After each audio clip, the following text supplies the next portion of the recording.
Welcome to NFL. Welcome to the Webplay Podcast. We are your hosts, Jacob and Lucas. Well, it's hard, Lucas. Okay, you haven't been around the last few weeks. I've been getting used to doing it by myself, so I'm getting confused. Okay, I did like 6 videos last week, 5 this week. I've been running around. It's busy. Been busy news-wise. Yeah. So let's begin. But we are happy that you are here. So the first game we got is the Thursday night game that happened in week 6. 49ers winning against the Seahawks 36-24. I don't know if you watched this game, because this is a lot like every San Francisco game I've seen this year. They have a big lead. They have up 2 scores. And then they let the opposing team just go right down the field and score. That's basically what they do. And I was looking at this all on Twitter, and they're like, boy, Brock Purdy with another exciting handoff. Basically what he does. Yeah. They're handing it off to their 5th string and 4th string running backs. That's what they're doing. Right. I mean, that's the Kyle Shanahan system right there, and it's not a knock on Purdy. No. I think he's a good quarterback. Yes. I mean, and you've seen Jimmy G in there have success, but I think unlike Jimmy G, if Brock Purdy were to be on another team, he'd also be successful. Maybe not going to Super Bowl successful, but I think he's a good quarterback. But yeah, I mean, the better team won. I think the Seahawks had favorable matchups leading to a decent record to start out September. But, I mean, it was just more like a reality check, I think, for the Seahawks. This is what it is. The 49ers, regardless of their record, they're still the better team. Oh, absolutely. I think it's such a scary thing, too, that you look at the case of San Francisco. They could be 3-4 at the end of this weekend. They really could be. They play Kansas City. Honestly, more than likely they're 3-4. Kansas City's going to be the favorite in that game. Like I said this yesterday. I said we are very much likely going to see a Sunday night football game where the two teams that their starting quarterbacks are 6 and 7 in combined records against San Francisco and Dallas. It's very likely. Yeah. And it's just a crazy thing. I don't think anyone pictured that to start the year. No, it's been an interesting year. I think the Saints were a surprise, and you know, I mean the Bengals. Like there's all kinds of teams that are not playing how well they should be. Yeah. So let's move on to your New England Patriots against the Houston Texans. The Texans beating them 41-21. And we were just talking about this off camera, about that you were impressed with Drake Maye and the way he played. I mean, like, first of all, Alex Van Pelt, we understand he's not the best coordinator. They don't do proper things. The offensive line is really bad. But Drake Maye, he held it in there. He did what he could do. He got beat up quite a bit, which is what I expected. But at the end of the day, there was a lot more good than bad, which is the direction you want to go in. Yeah, he definitely got roughed up, and that's to be expected for the rest of the year behind this O-line. But overall, I think Patriots fans should be happy. No one expected us to win that game against the Texans. That wasn't even a thought going through my head. I just wanted to see how Drake Maye played, and he looked very promising. And like I was telling you off camera, like extending plays with his legs, the throws he was making, Jacoby Brissett couldn't make at this stage in his career.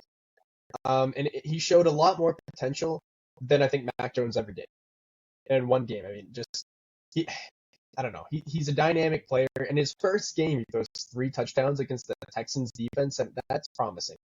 I really liked what I saw from Drake Maye. I really hated what I saw from the rest of the team. I don't think the team did him any favors.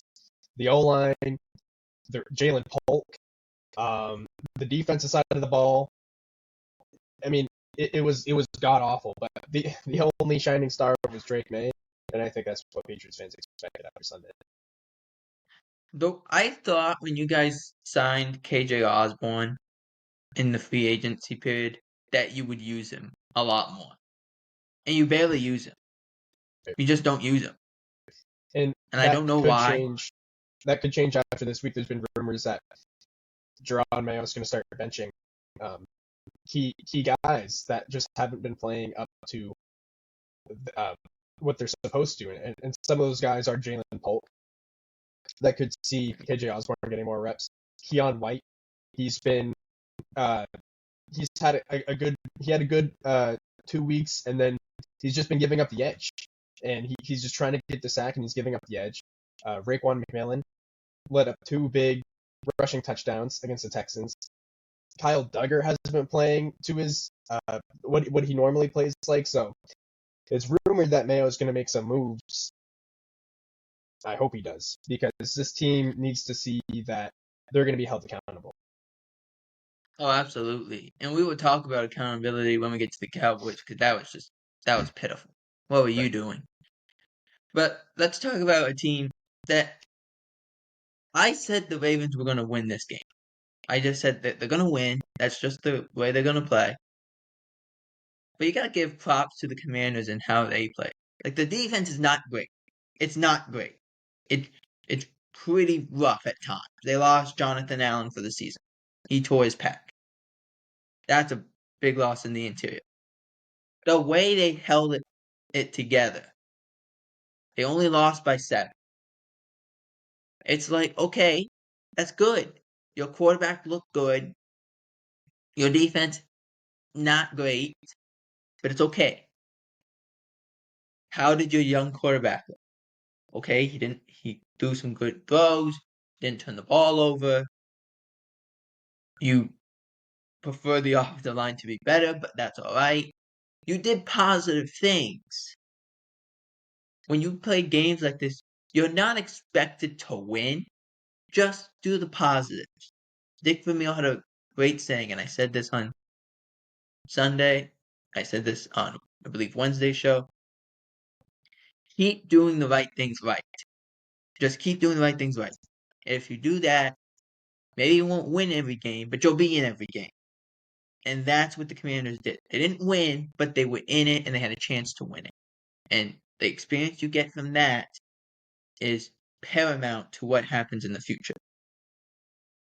Yeah. Once again, I agree with you. I think no one expected the Commanders to win that game.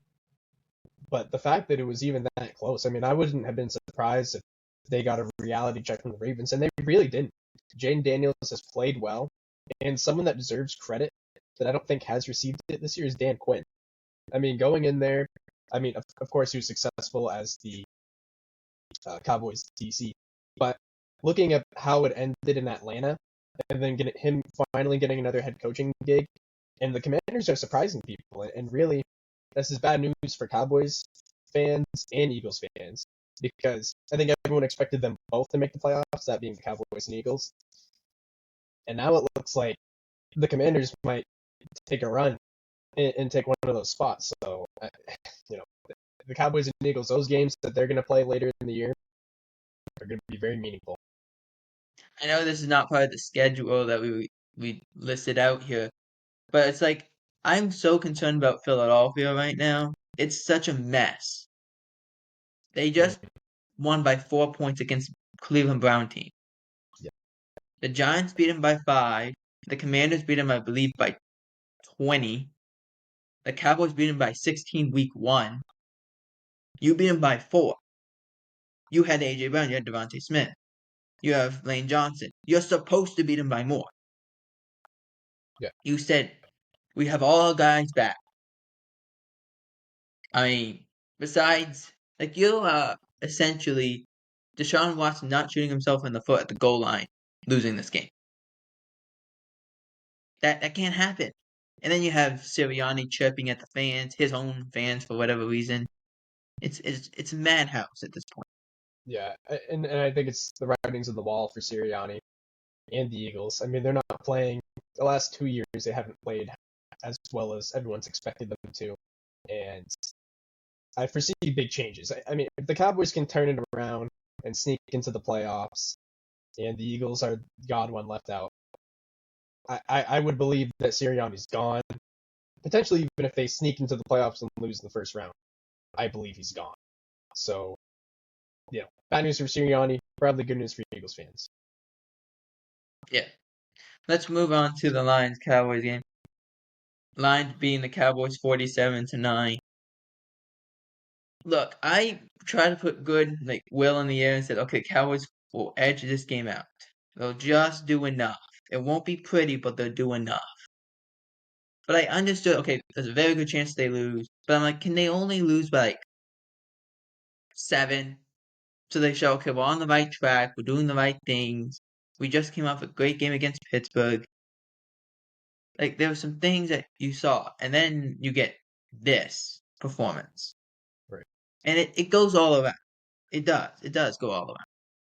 But it's to the point it's not even funny to watch. It's like you can't win games a certain way and then expect the next week to just go back to what you did. It doesn't work. Yeah. Go ahead. Go ahead before I start a rant. I just wanted to ask. I mean, I don't understand what the Cowboys' game plan is. But I feel like their game plan is to get down by 20 and to try and mount some comeback. The bottom of the ninth, if you will.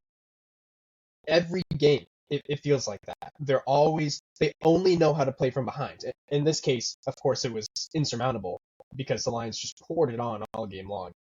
Normally, after a team is up by 27, something like that, they'll kind of stall out. They feel like they've done enough, and they won't push the envelope anymore. And that's when the Cowboys come back. This game, it didn't happen, but that's not winning football.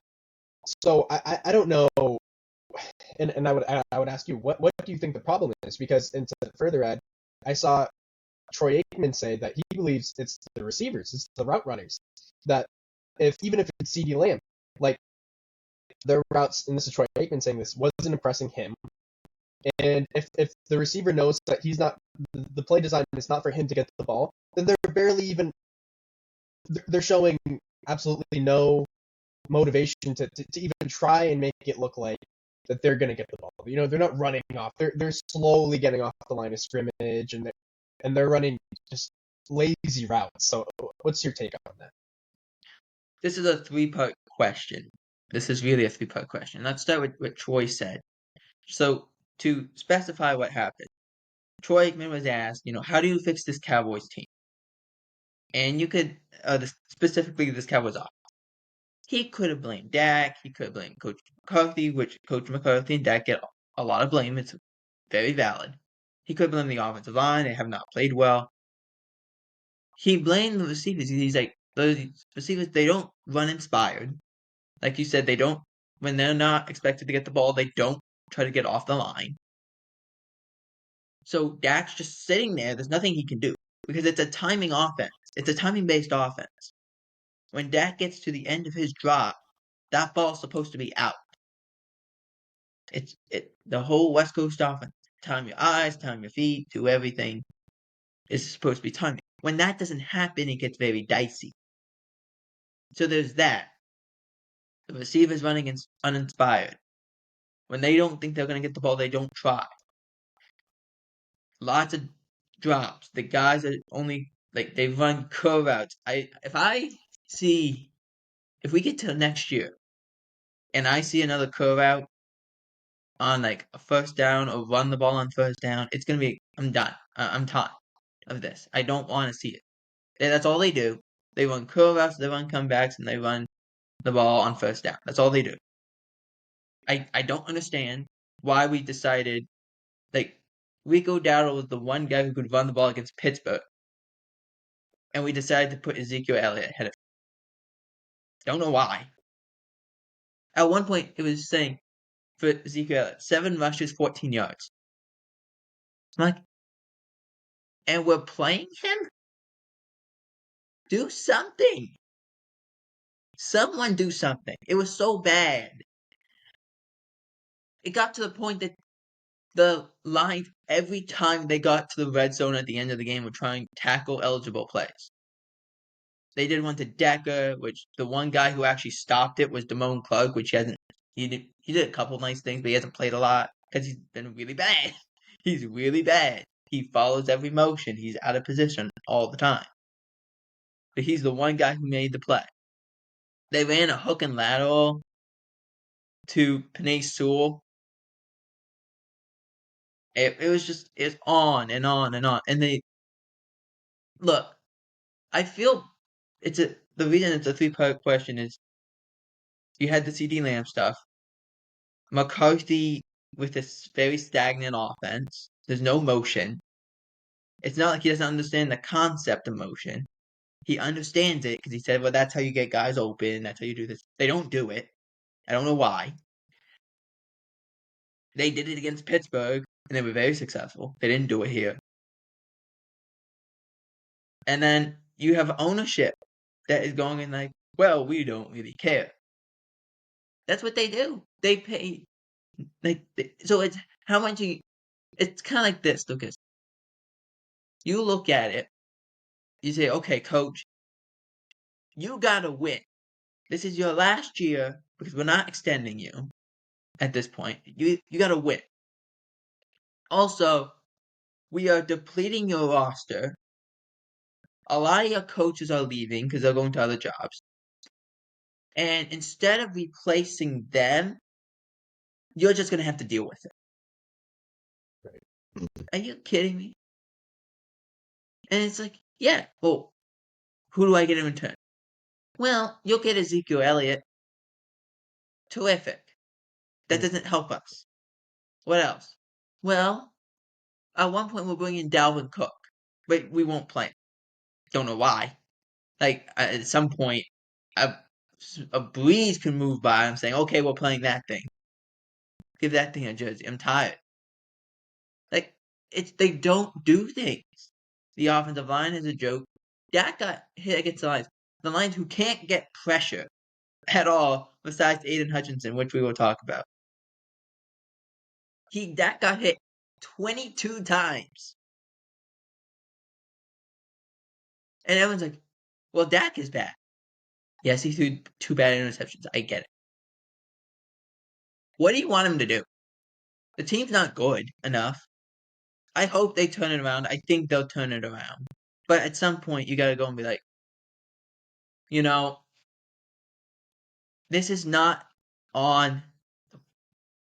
It's on the players, it's on the coaches, it's on the ownership, absolutely. But at some point, I just feel bad for McCarthy. I really do. I feel bad for him. I feel bad for these coaches. I feel bad for these players because they're not on the same page as the ownership. And the ownership is like, well, whatever. I agree. I mean, imagine how different your offense would be if you had Derrick Henry in the backfield running to set up the pass. People expecting the run because you have Derrick Henry, a huge threat in the backfield. Then those comebacks will be open. Then those cover routes will be open because you have a threat.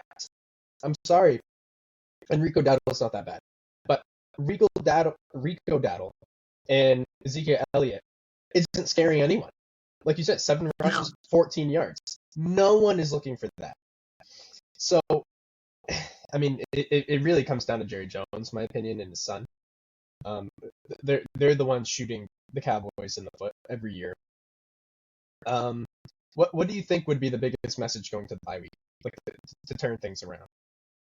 Get healthy, like a Parsons has been out. What is it? So I think it's, first of all, you have to find a way to do something. The offensive line has not been good, so you have to make a change. I was talking about this yesterday, and there's guys who are a lot smarter than me that can figure this out better than I can. You're not going to move Zach Martin. He's too old. You're just going to keep him where he is. The guy you have at center is a rookie, but he was a guard in college. He played left guard, he played right guard in college. Move him to left guard. Just move him. You have a guy who, yes, he's a center, but he kind of mauls people more, so you put him at center. You roll your left tackle who played right tackle in college. You move him to there. You put your all-pro left guard, you say, okay, you're going to be left tackle, and let's just hope this works. Because you got to try something. You hope, because you're so injured, it makes no sense. Like, you got so much injuries. You hope Deron Bland will be back. Like, he was going to probably play, and then he didn't play. It was a very strange thing that was happening, but whatever. And then on top of all that, you really just gotta get some juice somewhere, wherever that comes from. Like this is a team that this is a crazy stat. They didn't have a 10-yard or 10+ yard run for a month, and guess who it came from? The biggest run they had was CeeDee Lamb's runs. That was it. Yeah. The biggest run from a running back that went beyond 10 yards was Rico Dowdle against Pittsburgh. He had one that went 12 yards, he had one who went for 15. I don't think Rico is a terrible running back. I don't. But at some point, you have to go and say, he's our best running back. Okay, he's starting. There's no, we're not changing that. That's the guy. And you're looking at, okay, we have, they haven't given Deuce Vaughn a jersey in 2 weeks. All right. Well, Dalvin Cook is not great. He's not that good. He's better than Ezekiel Elliott, so throw him out there. You can't do worse at this point. I agree. I think you gotta, even if you started the year thinking that maybe Dalvin Cook wasn't the guy, you gotta change something, because what you're doing right now isn't working. You're barely beating bad teams, and you're getting smoked by good teams. The only team that you beat that was somewhat coherent, that I can think of off the top of my head, was the Steelers. I mean, and that was to the fucking wire. That was a very tight game.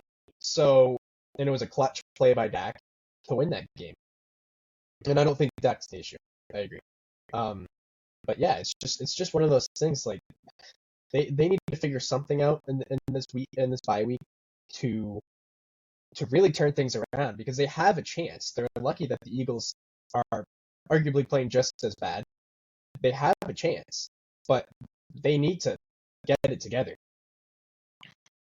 This is the NFC East. For the last couple of years, it's been really good. This year, everyone's really close, and how you look at all the divisions. The Commanders, they're 4-2. The Eagles are 3-2. The Cowboys are 3-3. The Giants, I believe, are 2-4. And they play the Eagles this weekend. The Giants do. It's close, all enough. You play San Francisco. I'm not saying you gotta win that game. I'm saying you gotta find a way to make it look competitive. Right. That's what you gotta do. You don't have to win. Just be competitive. Just show you care. Because at this point, they don't look like they care. And the ownership doesn't look like they care. And it's really dumb to watch. And you can tell, the players, the coaches care. They just have to fix it. But the ownership doesn't. The ownership doesn't care. So they're not on the same page. And it's I don't know what to do. How do you explain that to somebody? It's not easy to explain. Yeah, but then the Joneses aren't going to also admit that they've done stuff wrong. I don't know if you saw the radio interview. Yeah, I did. Where Jerry got really upset. How dare you say everything I've done wrong and not the stuff I did right? It's well, Jerry, for 28 years we said you've done stuff right. But this year it's just really bad. There's nothing. You're hoping that Dak Prescott drags you. I still believe they win 11 games. I still believe they can win 11 games. But at some point, you gotta go help him. You got to. And I'm not saying that. Okay, give Mike McCarthy an extension. I'm not saying that. Yeah. No. But you got all these guys who don't know if they're next year, if they play next year. You have no idea. There's, I think, 3 guys who are on next year because they're on an actual new contract. And 2 of them play on your offense. You can't expect that to happen. You got to do something. And I was like, look, help him out. Go sign somebody. Oops. Go sign somebody. Yeah, And I mean, just do something. they really do. I don't know if it's a mid-season trade, you know, which is not going to happen. I mean, let's be honest. I mean, if Jerry did that, then he'd be real desperate. Um, but hopefully they turn it around after the bye. You know, I guess we'll see. Hopefully they come out and they play uh, motivated. I mean, they just don't look motivated. They look like they're losing before the balls even snap. So Yeah. And hopefully the that gets frustrating changed. part is, before we move on from this, is you went and had two guys in Dorrance Armstrong, Dante Fowler leave. You didn't replace them. You had an injury on the guy who was supposed to back up DeMarcus Lawrence. You didn't replace him.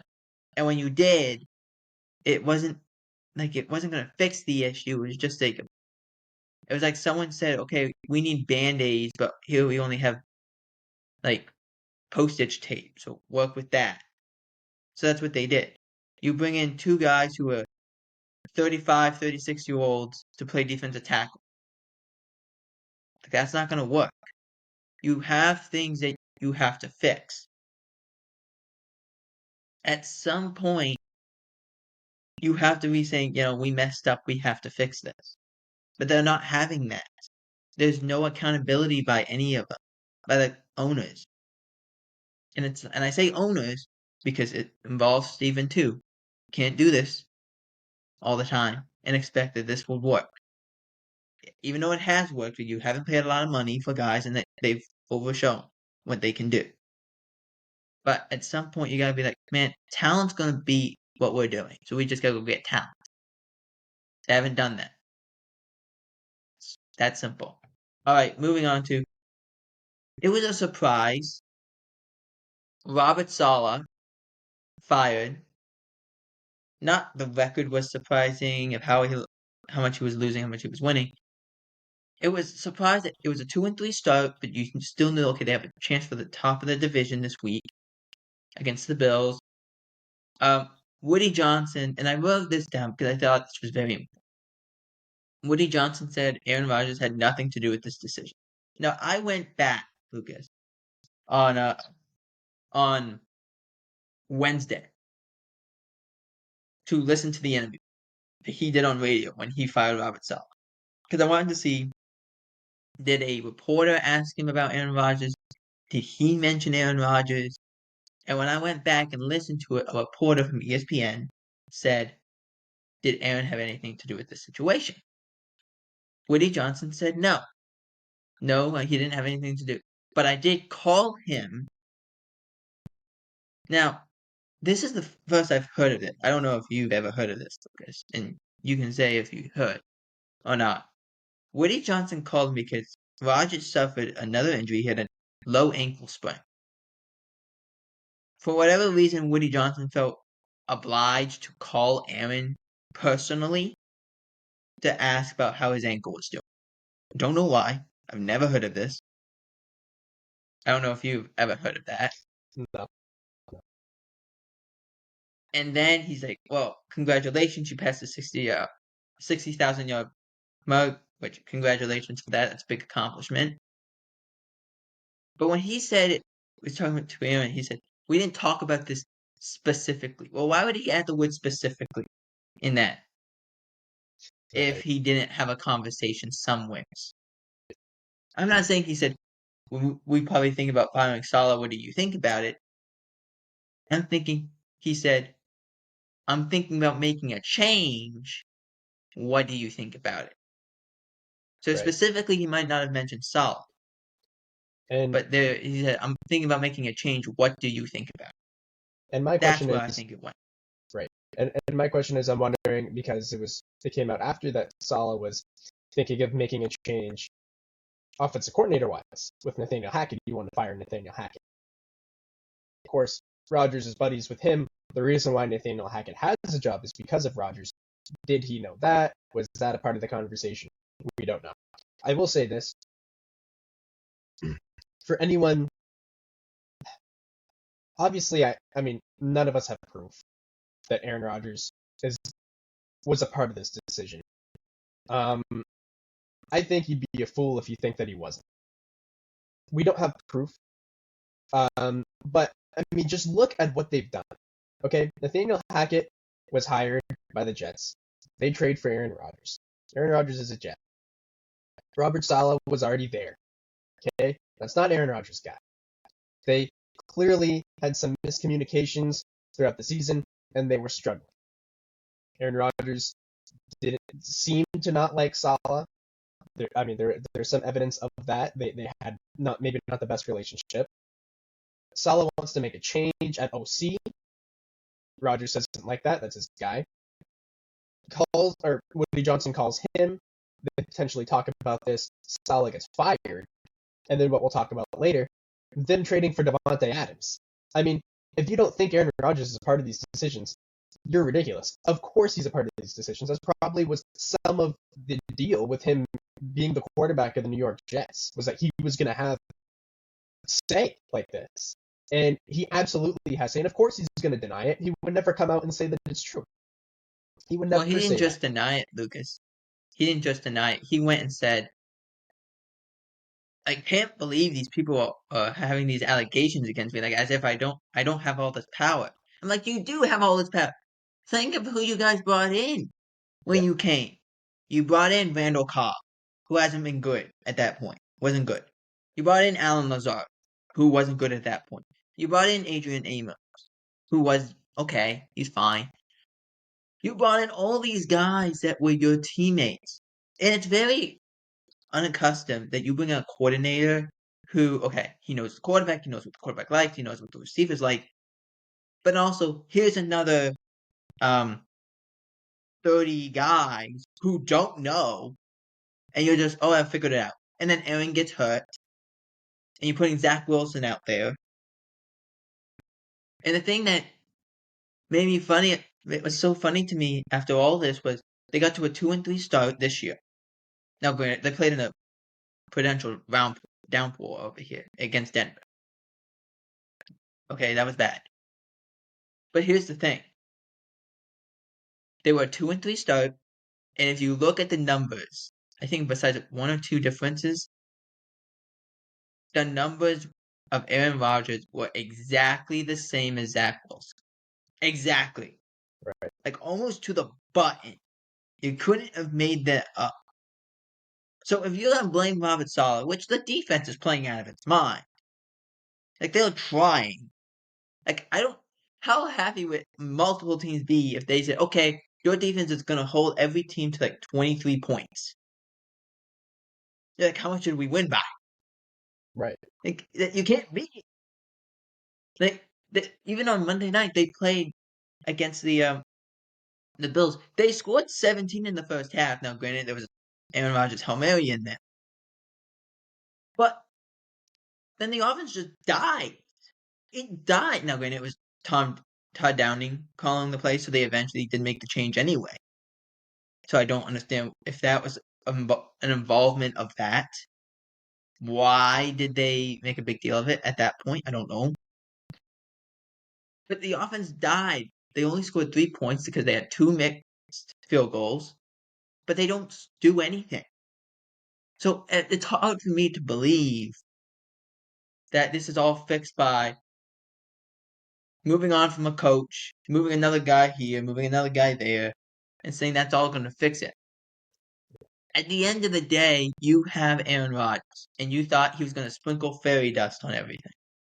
And it didn't happen. And from a lot of people, I'm not saying ESPN because I don't agree with what ESPN said, because ESPN was like saying, well, I had a direct line to Woody Johnson, and he said that he was thinking of this decision for a long time. For years, he was thinking of this decision. No, he wasn't. He was not thinking of this decision multiple years. Because if he would have already made the decision. He didn't, so that's why there's a totally difference. That's lying at the top of this peak, okay? They made the switch because Rodgers didn't want that. The fact they didn't name Nathaniel Hackett interim head coach was actually a surprise to me. But at some point, you have to go and say, how much power does Aaron Rodgers actually wield in this thing? Because it's clear, if an owner's calling you to ask about an injury, you're very close. Right. Look, Lucas, Robert Kraft is not this way, but Jerry Jones is. He's gonna be involved in everything. I have never heard of Jerry Jones, even when we had Deion Sanders, call Deion directly to see if he was alright. I've never heard that. I mean, I've heard of, okay, owners go and see the guys in the hospital. I've heard that. I've never heard of Sprained ankle. a low ankle sprain. We're flying on the way back and we're calling the guy. Right. Yeah. Never heard of it. Once again, I think that it was probably a part of the contract. It was part of the deal.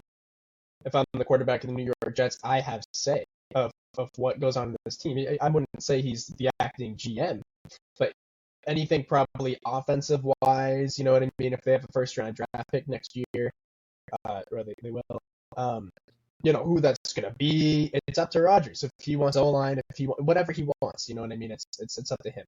So I think, like I said, I think it's ridiculous to think that he doesn't have power. Of course he's going to deny it. Anyone would deny it.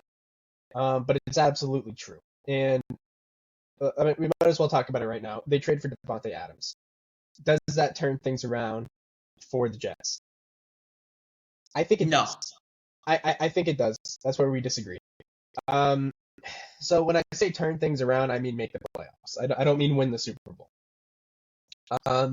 I think. Yeah, I don't think it does. I just don't, because at this point, like, look, bringing in Davante Adams, great, fantastic,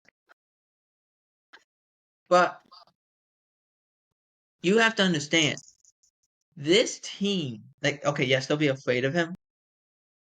They'll be afraid. Okay, we gotta guard him. We gotta double team him. We gotta move guys over there. We gotta do this. We gotta do that. At some point, you have to go and say, all right, Davante is one guy. Okay? Right. We have Garrett Wilson. No one's afraid of Allen. Let's just be frank. No one's afraid of Allen. Sorry. You have Garrett Wilson. You have Mike Williams. You have all these guys. Which they are potentially trading Mike Williams, because he hasn't practiced the last couple days. Like, personal days, that means, we're canning you. Bye. See you later. There's things, like, it's not, Aaron has not been good. Okay? He's 40 years old. He's not been great. He can't really move. Coming off the Achilles stuff. The offensive line is not great. They actually ran the ball well against the Bills. At some point, though, you gotta go and be like, okay, it's not just, let's get another piece here. And I don't even think they're done for trading people and getting more people. But at some point, you gotta go be like, you know, we thought this would work. It hasn't. And now we've given a 40, 41-year-old quarterback all the control that he wants. Right. He is basically, if you thought of Peyton Manning with the GM power, that's what he is right now. So my logic behind this isn't the fact that Aaron Rodgers and Davante Adams are going to be like they were in Green Bay. That's not my logic. My logic is you get Davante Adams in New York. You're going to get Rodgers more comfortable, okay? He's got Lazard, he's got Adams, he's got a run game. I would imagine he would settle down a little bit. Like, yes, they're upset. The coach that he didn't like is out of there. You know what I mean? So I think he's going to calm down. He's going to get more settled. I don't think Davante Adams and Aaron Rodgers, though I think they'll be good together. I think it's more about Garrett Wilson and Davante Adams and Aaron Rodgers. Sorry. I think you put Davante Adams out there, knowing that Aaron Rodgers is quarterback, he's going to get all the attention. Garrett Wilson, who is already starting to get more of a connection with Rodgers in the last few weeks, he's played well. They played well together. Is only going to get more open. given the fact that he's not the number one anymore. I think that is the key to them making the playoffs. I see them beating the Patriots again. I see them beating the Dolphins again, and I can see them splitting with the Bills. I mean, the Bills, they won by 3. So my logic is that I think when I say turn it around, I don't mean win the Super Bowl, because I would agree with you that, I mean, they're not going to beat the Chiefs, okay? In the playoffs, if they play the Bills, I don't think they're going to beat the Bills. But I do think they do enough to make the playoffs, which isn't their goal. Their goal is to win a Super Bowl. And I don't think that's going to happen, at least this year. Next year, I don't think it'll happen either, just given the fact that Aaron Rodgers is getting older. But I think it's enough to make the playoffs. I think it's desperate. And it's one of those things. But I foresee it being enough to at least make a run. So, Lucas, now we move on to who do you think? And this kind of depends into like what team has interested you the most? Like, okay, like this team's been really good. They've played well. They've done things well. What team has impressed? I would say a team. I would say a team that has impressed me probably has been the Buccaneers. I think the Buccaneers. You pay Baker Mayfield. A lot of times when people pay a quarterback right off, and of course Baker played well last year, but you look at the Trevor Lawrences of the world and whatnot, and paying quarterbacks maybe more money than you're comfortable paying them, you're like, he deserves it, but is he gonna do enough? I think the Bucs have played good football, and I think Baker and Mike Evans and they're a good team. I mean, listen, it was close with the Saints in the first half, absolutely, with Spencer Rattler, who looked awful last night against the Broncos. So I mean, maybe that's not a good look for the Buccaneers defense, but and then Baker Mayfield throwing 3 interceptions isn't ideal either. But them just going off in the second half and not even shutting out the Saints in the second half, and I mean, putting up, was it 51 points they put up or something along those lines? I think they've been playing great football. I think they're going to be in the playoffs. Another team I'd want to add real quickly would just be the Lions. I mean, how could you not give them their flowers after putting up 47 points against a good Cowboys team? You can say what you want about the Cowboys, but they're still a good team in the NFL. And then blowing the doors off. It's very impressive. What will Aiden Hutchinson do? Or, sorry, what would the Lions do after Aiden Hutchinson's out? Now, I don't believe that he will be back the rest of the season. I don't care what they say. And I don't think that they should let him play, even if I would just let him recover. I think if you want to make a run, I don't know how logical this is, but I mean, Max Crosby doesn't want to be a part of a rebuild for the Raiders. I mean, if you're trying to win a Super Bowl now, you have the team.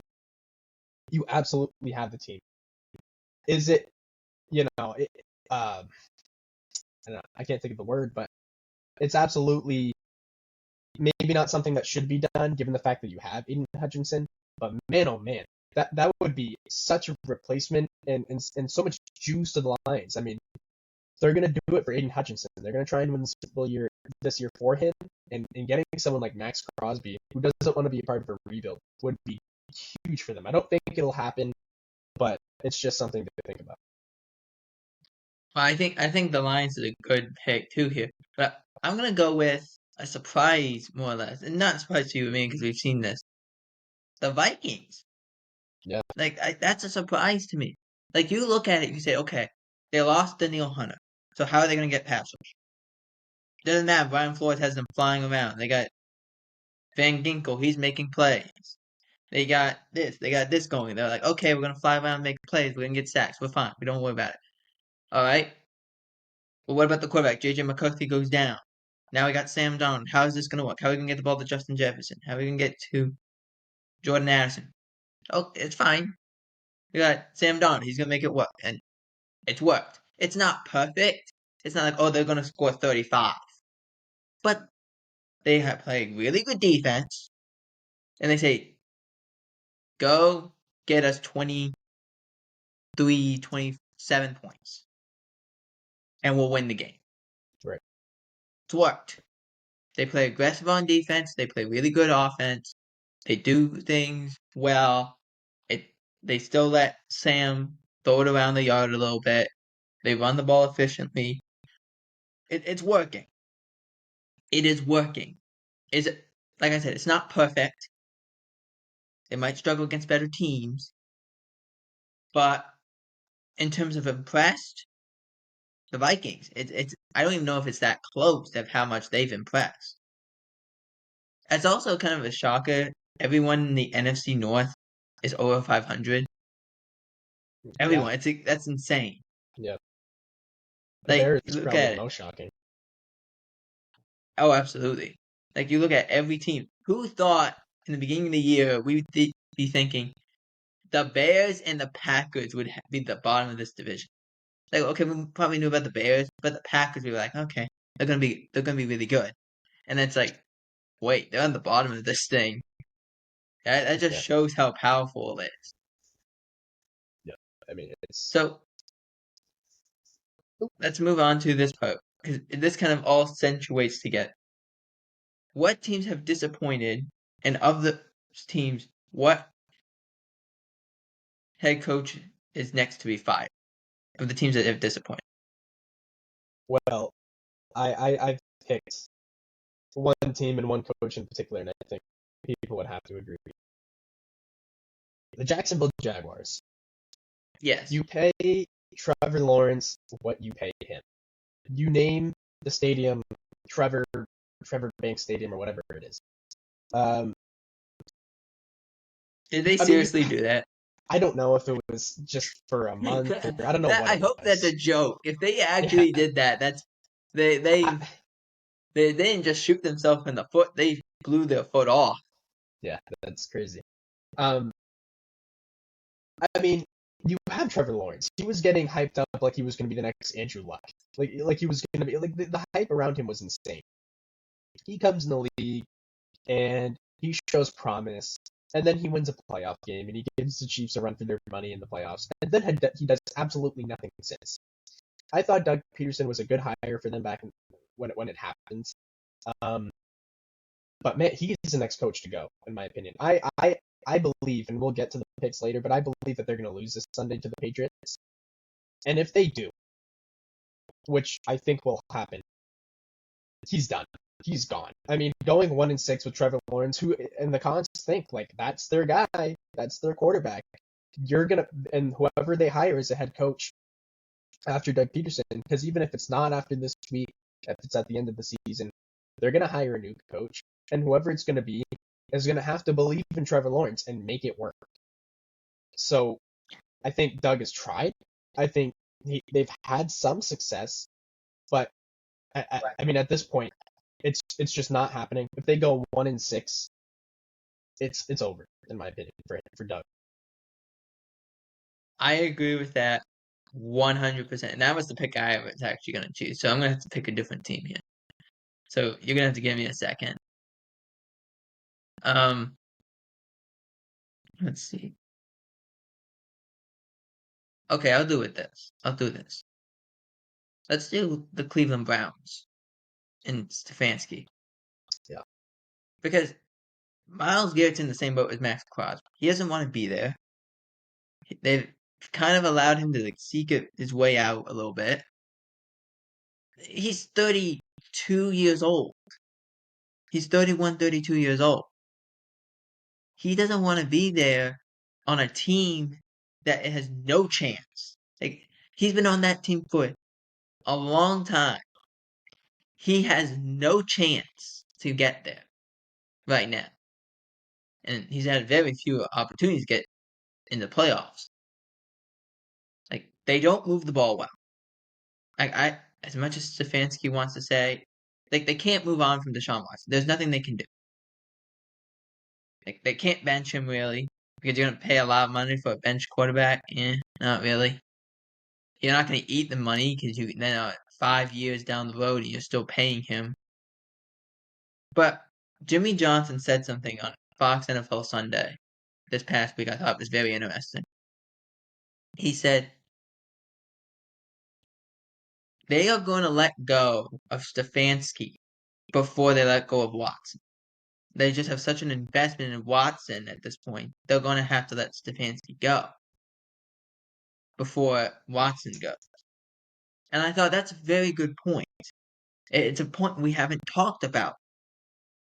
As Stefanski's been good at times. He's been really good. His stuff does work. He's a decent coach. But at some point, you have to look at it and say, this isn't working. Something isn't working. Something's not clicking. It doesn't get fixed by Jameis Winston. It doesn't. The team's not very good. They're playing uninspired. The defense, which is supposed to be really good, is awful. It's really bad. You have all these guys that were swarming last year. What are they doing? They can't play. You have a lot of talented guys on that team. They're probably going to get traded. They just probably are. You got Zadarius Smith, Dalvin Thompson. You have Myles Garrett. These guys might not be on the team in a few weeks because, and they're good players. They're just, the team's not good enough. They're not going to want to be there. So I say Stefanski. Yeah, I think so let's move on to that's fair. Another team in the AFC North who are thinking about a quarterback change.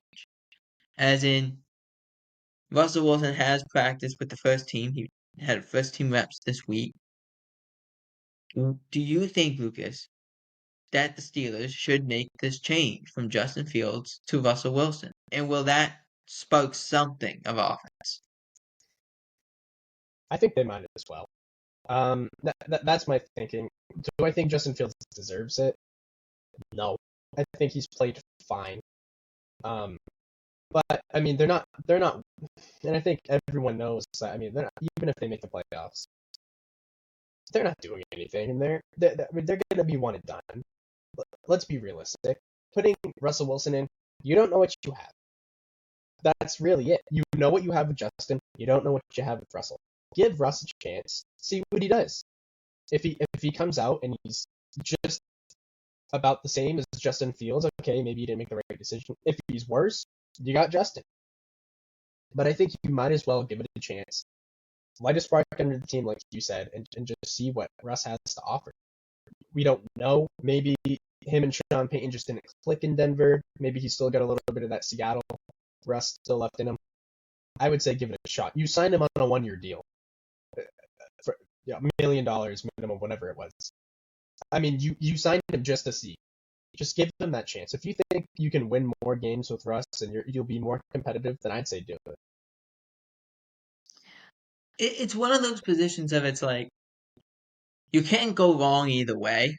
Because Justin's been good at times. I don't think they've really let the chains come off him. Because when they have, he's played well. They've done some nice things. He's just, they aren't giving him that. He's trying to make plays, so it looks good. I do think you have to give Russell Wilson a shot at some point, so mine as well. And, see where you can go. Just see where it is. And if not, okay, then it's not Russell Wilson. Fine. But give it a shot and let's see what happens. Like you said, I thought Justin's been fine. He's done some nice things. I thought he's played better than he did in Chicago, if that means anything. Right. I think they've given him a little more control of what he should be doing. I think there's times this is not perfect, but I think that's more on the Steelers and Justin in the way they run their plays. So again, it won't be much of a switch. It will just be, let's see what happens. Yeah. And they're not big investments anyway. So it's like, okay, let's see what happens here. So let's move on to, so this is more for Patriots fans. I'm doing this one. So Jabril Peppers was placed on the NFI list. The NFI list means we're placing you on this list so you can still get paid while you're not playing as we sort some things out. And, you know, there was multiple charges pulled against Peppers, and supposedly he is cooperating with the NFL and the Patriots in the investigation, but it does not look good for Jabril Peppers at this point. No, it doesn't. Um, Obviously, this is bigger than football. If the allegations are true, he gets whatever's coming to him. Um, innocent until proven guilty. That's what I believe, and I'm not going to say anything. I'm just saying, like, I hope they do a thorough investigation and they find out what happened. If anything is even remotely true, like I said, I think he should be punished for it. Once again, it's bigger than football. I think him not playing till it gets figured out is fine. Whatever the NFL and the Patriots deem fair. So, if it is true, like I think Robert Kraft said, if it's true, he's off the team. But right now, we don't know, so we can't really say too much about the subject. The one thing I think they should investigate is this dumb fining system they got. It's ridiculous. We're gonna Yeah. fine people for like socks being low. What a waste of time. Yeah. Like, and I said this, I still haven't seen it. So Rodgers on Monday, he kind of got a little snippy with how the officiating was. 22 accepted penalties, so meaning there's more than that. And he said, look, the officiating is a joke, which normally leads to a fine. I have not seen it yet, but Friday's usually their fining day. They might as well call it Fining Friday. That's what they do. It's the most ridiculous thing in the world. But these fines are ridiculous. Like $11,007. It's like, what's the $7 gonna do? Yeah. Like, there's nothing there. Or it's like Yeah. $13,026. Yeah. I hate the system, and I think I don't know, man. I wish it was just there was more like just make it make sense. You know what I mean? Like finding a player for just a dirty hit is one thing, especially when it's warranted. But when it's a hit that it's especially and when it comes to the hits, um, when it's one that you can see where the defender was coming from or whatever, I feel like they should be given a little more leeway. Not well, you hit someone a little high earlier in the year, and this one's kind of controversial, so we're gonna find you a lot of money. I mean, I think it's ridiculous, and I think it's taking away from the game, but that's just Well, my whole thing is like also like you're finding guys because their jerseys are untucked or their socks are too low. yeah, It's like that doesn't affect the game really. It's yeah. No just one notices. if it go. Like, I understand if you say, well, you can't start the game with the socks low. Okay, fine. But if the game goes along and your socks start to go low, it shouldn't really matter. Right. So moving on to well, let's do this first. So accompanying with the Davante Adams trade was the Amari Cooper trade to the Buffalo Bills. And I said Davante was like, I thought that was a place that he would go with Buffalo. I think Buffalo would be a really good spot. Veteran quarterback, all pro quarterback. They need help. That would be a guy. They didn't get it. So they said, okay, what about Amari Cooper? He's cheap. He's very cheap. They moved his salary down, so he was only going to make like $600,000 the rest of the year. And so it's like, okay, let's do that. I do want to make this abundantly clear. They were mid to late round draft picks that they gave up for them. Which, especially with the Raiders, when they wanted to give like Davante Adams away, they said, "We want a draft pick. We also want you to take the whole contract." Yeah. Like, okay, I'm not giving you a second. I'll give you something else. Yeah. I think Amari going to the Bills is a big deal. I think it's just one of those where kind of got swept under the rug because the bigger deal is Davante Adams. But I think it's the Bills keeping up with the Jets, man. Like, it was a close game that they played. The Bills edged them out. Josh has got a number one. Who was the number one going into this year? I think the Keon Coleman, Shakir. Shaquille probably. I think that's done. Um, I think especially when it comes to Keon Coleman, I mean, they were probably hoping for a little more out of him thus far throughout the season. I think his hands haven't been sure. Getting a guy like Amari Cooper is going to be huge come playoff time. If they really want to compete with the Chiefs, you got to make a move like that. And I think it's a big time deal that not a lot of people are talking about, but it's going to pay dividends. I think come playoff season. What's the old like country song that used to be an old country song about this? I'm not I'm not as good as I once was, but I'm once as good as I ever was. That's kind of the position you put in with Right, Davante Adams and Amari Cooper. I'm not as good as I used to be, but I can still be that guy every once in a while. That's kind of what they need, so let's go. right. Um, the Raiders though, Mark Davis says some strange things here. He basically said, "Yeah, we traded away Davante Adams. We got a third round pick in Tom Brady," which was such a weird thing for him to say. Yeah, Let me explain. Tom Brady this past week became the owner or minority owner of the Las Vegas Raiders. He bought 5%. Now, this is very strange because like when this was talked about, they said that Tom Brady was I don't Lucas's foot there he is back. Okay. So they said Tom Brady would not be if he became owner of a team could not be allowed in production meetings. The NFL said no, he can be allowed. I don't know what they were expecting him to do. Like if they said, "Oh yeah, you can't be in production meetings now, so just sit over here and we'll get the transcript or something, or have Kevin Burkhardt regurgitate it to you somehow." I don't know. right. It was just a very strange thing, which I understood. I got it, but it was like I put this in like on YouTube, and it was on like Rumble too. Of like I put Tom Brady owns you. Basically true, It's true. but I thought this was also a very big thing for like we made this such a big deal for 5%. I thought it was like 20%. No, it's Yeah, 5%. Oh, okay. Kind of a letdown. yeah, and I I mean, it's whatever Tom Brady wants to do. I think it's kind of annoying just because I've actually been enjoying him as a commentator, and I hope this means that won't take a dip.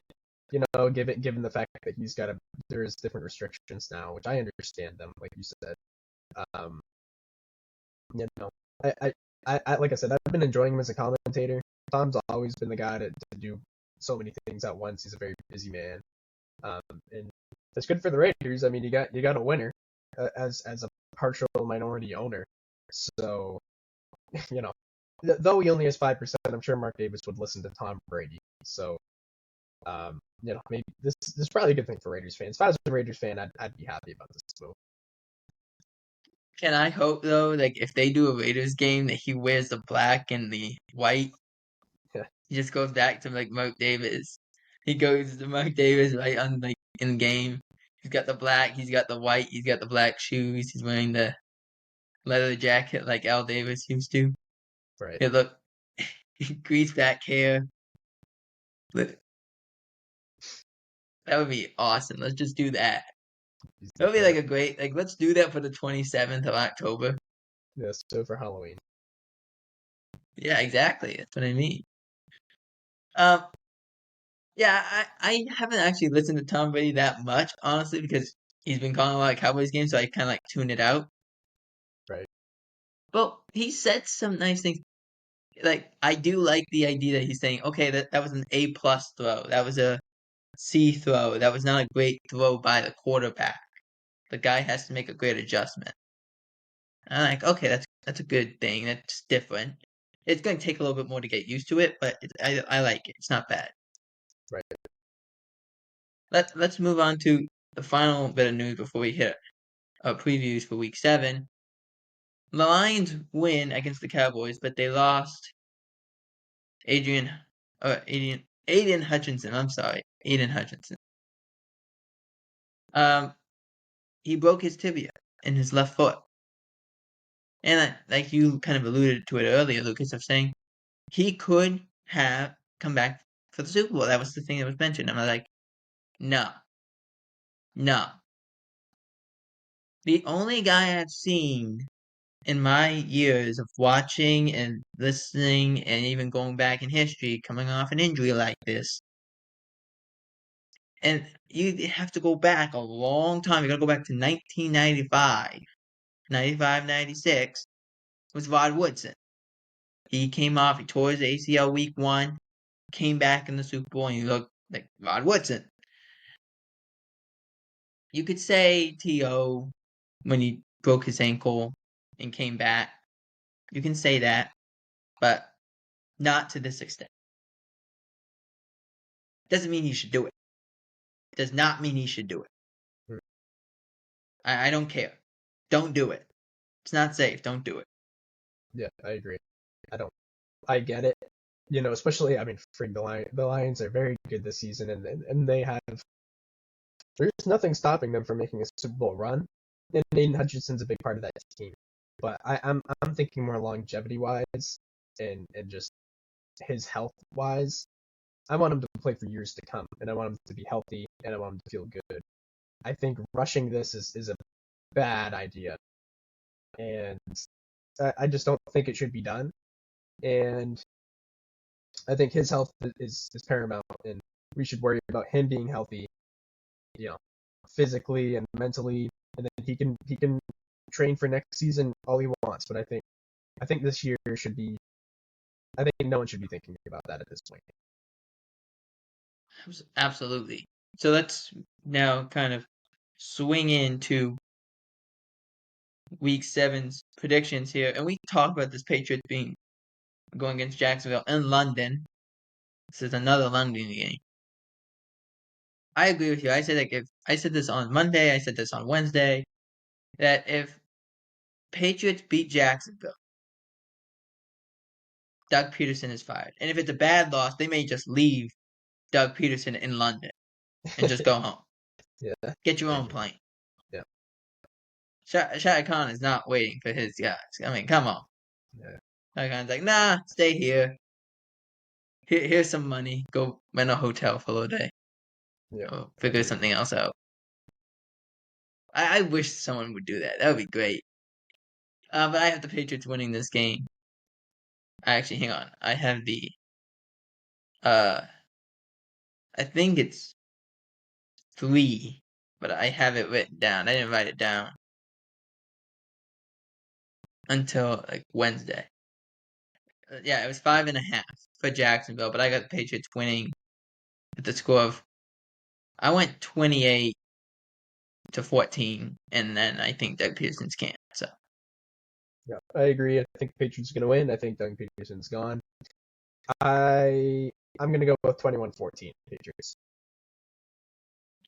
All right, moving on to this is an exciting game. Who thought this would be exciting? Lions versus Vikings, 2.5 for the Vikings. I took the Vikings in this game only because I don't know how they're going to get pressure. The Lions. I don't know how they're going to get it. And I think this is really more of a test for the Lions. Because when they've actually faced a good defense, they've not played well. Like, go back to when they played Tampa. They didn't play well. They struggled, and Brian Flores is going to have some kind of nugget of what he's going to do. Because I think, first of all, and I know this is a little bit of a hot take, and I know you think it's Bill O'Brien. I think Brian Flores was the best coach off the Belichick tree. And I stand by that. I think he's the best coach. I think he's the most prepared coach. And if he gets another opportunity, I would not be surprised with it. I really wouldn't. Oh, me neither. What's your score? My score here would be Vikings win 28-24, but it will be a fun game to watch. It really will be. Yeah, it's probably the one I'm looking forward to most Sundays, surprisingly, given that Chiefs and Niners are playing. But it's so tough. I'm gonna go with the Lions, just going off of that high of beating the Cowboys last week in the fashion that they did. Um, I think, like you said, I think Brian Flores is gonna have something cooked up for the Lions offense, and I don't think it's gonna be an easy game at all. But I think, given the fact that Aiden Hutchinson got hurt, I think the Lions are gonna play inspired football, and I think that they will win 31-28 Lions. Can we both say, though, that this game might be a playoff game, too? Yeah, absolutely. I think I wish all four, depending how the Bears play later on in the year, I wish all four teams in the NFC North would make the playoffs. I don't. That It would be won't the first happen. time it would ever happen. Yeah. I don't think it will, but it would be awesome. It would be exciting. Yeah. Let's move on to the Chiefs 49ers. 49ers favored by 1 at home. I took the Chiefs. I said, as bad as the 49ers have been, they've not faced a Spagnuolo defense yet. No McCaffrey. Here's news that came out, though, this morning. Ricky Percival, the young rookie, who ended up getting shot before the season started, may play in this game. He might play. He might be suited up. So, with that being said, I'm still taking the Chiefs, though, to win. I don't know if it really changes anything. Chiefs win, but it's a score of 31-24. I've been out of the loop. I know that Jake Moody got hurt against the Patriots. Is he playing for the 49ers? Who? The kicker, Jake Moody. I haven't heard anything. It's actually kind of interesting because when they played Seattle, they had another kicker who ended up getting hurt on like the final play that they had on the kick return. So I don't exactly know how this is gonna go. It will be interesting to see. I don't think Moody will play. I don't even know if he plays next week, to be honest with you. An ankle injury from a kicker is not the best. No, absolutely not. I just want to see who it is before. I'm going with the Chiefs anyway. I'm just wondering. 49ers plan to use Anders Carlson. Okay. So that's who they're going with. I mean, I'm pretty sure he got let go by the Packers. So. So that means they're down to the third kicker this year. Yeah. I was just wondering. I mean, Jake Moody, when he plays, he's a great kicker. But regardless, I'm gonna go with the Chiefs anyway. I think they're the better team, in my opinion. No Christian McCaffrey. If McCaffrey was in, maybe a different story. I'm gonna go Chiefs 28, Niners 27. And the final game, this is a Monday night game. I'm kind of excited for this game, honestly, because this is going to be fun. Ravens versus Buccaneers on Monday Night Football, plus 3.5 for the Bucs. And the reason I'm excited about this game, I just kind of want to see what Todd Bowles does against Lamar Jackson. I just want to see how he plans to stop Derrick Henry. I still think there's no Antoine Whitfield, which is a problem because he's really good. But other than that, I still think the Ravens win this game, but it'll be fun to watch for a Monday night game. It won't be like last night where we were looking at Al Michaels and he almost has a flask in hand because it's so boring. Yeah, it was. Yeah, I didn't even. I'll be honest. I didn't watch last night. I was like, Broncos Saints. Like, I'm tired. Like, it's just gonna put me to bed. It's like I can't. It was not exciting. The excitement went out the door after the first 10 minutes of the game. I agree. Probably the commercials were more exciting than the game. So yeah, I have Ravens winning this game.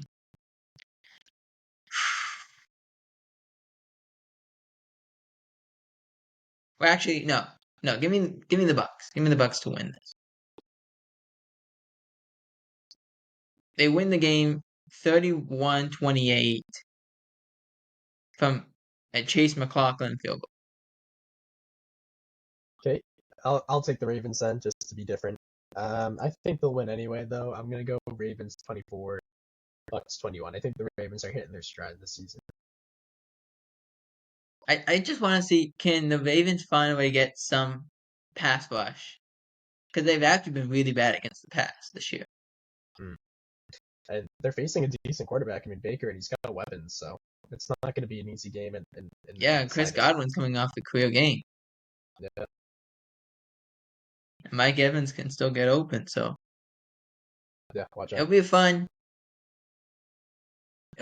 week 7. Let us know in the comments who you have winning, as this is the end of the What a Play podcast with Jacob and Lucas, and we'll see you guys next time for week 8.